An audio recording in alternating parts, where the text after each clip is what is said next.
Good. Question 3. When grocery shopping, should I choose low-fat items? Oh, this is a good one. Okay, so this is where I'm going to try really hard not to get all sciencey. Okay, because So, we've seen it all before, like right, oh yeah. low-fat, Mhm. zero-fat, no-fat. What does Right. it all really mean? So what it really means is that the American marketing machine is brilliant, and they know that the sheep of America are going to just get on the next fad.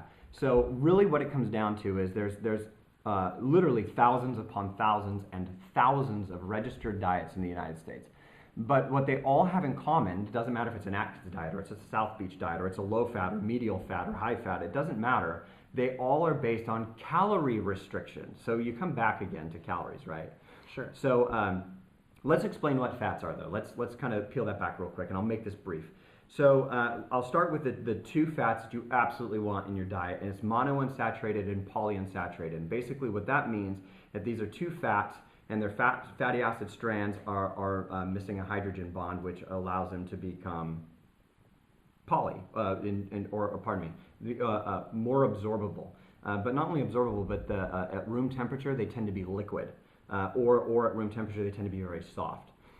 Good examples of things that are between mono and polyunsaturated are like salmons and nuts and other kinds of fishes, avocados, oils like flax, seeds, coconut oil. The list goes on and on. There's so many of them between the two.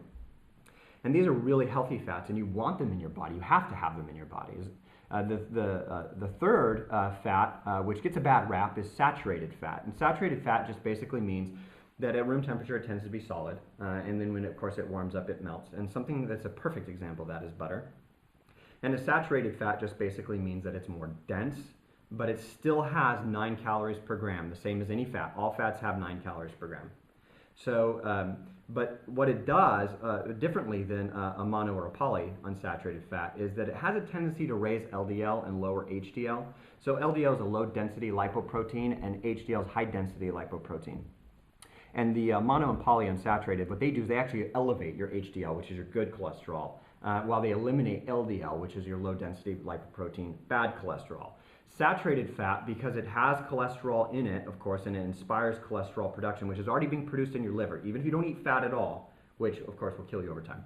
But your body produces cholesterol as a byproduct of existence. It comes from your liver. So the saturated fat adds more into your body. So if you're already predispositioned for things like heart disease or arterial plaque, it only makes it worse. So things that are high in cholesterol and high in saturated fat are typically not advised for somebody with high LDL.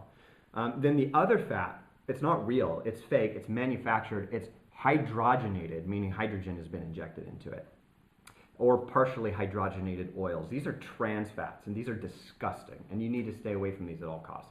Your body doesn't really know what to do with them. It really uses them the same way it uses garbage. It's toxin, and it raises your LDL like crazy.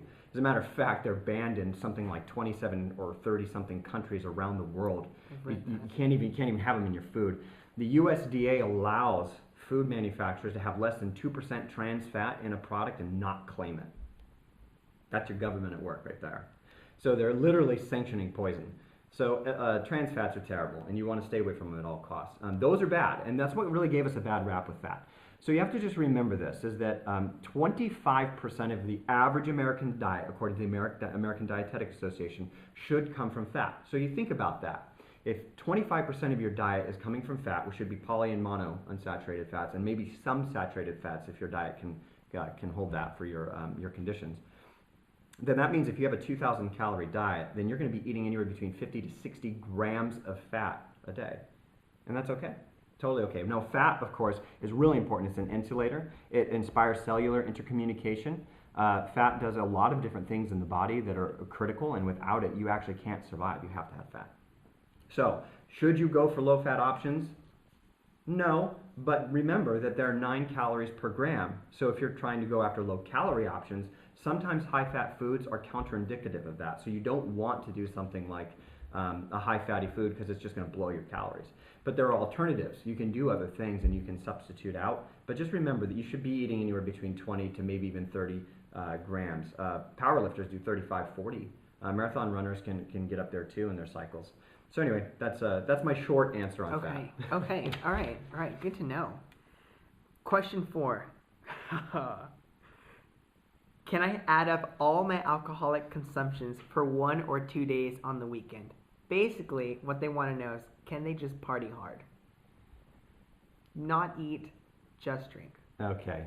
I understand the question, and a part of me wants to say sure. But that would be imprudent. Now, really, you have to understand the way that alcohol works in the body. There are 7 calories per gram in alcohol. That's something that adds up really fast. If you think about it, 60 ounces of vodka. 60 ounces. Could you imagine? Yeah, That sounds a good. big gulp. Sorry. So 1.5 ounces of vodka is anywhere between 60 to 70 calories. Okay. Okay, so you think about that. 60 Like a to 70, shot. it's gone. 60, 70 calories. And then, of course, people like to mix that with stuff too. And then the calories, of course, escalate from there. But really, what you want to be careful to do is not drink to the point where you become blackout intoxicated, because it's so bad for your body. Basically, you're dehydrating your brain. Absolutely dehydrating your brain. And that's what happens in the mind, and you actually can't process, and you can't record memory patterns. It's crazy. Why would you do that? I don't know. Why do I do that?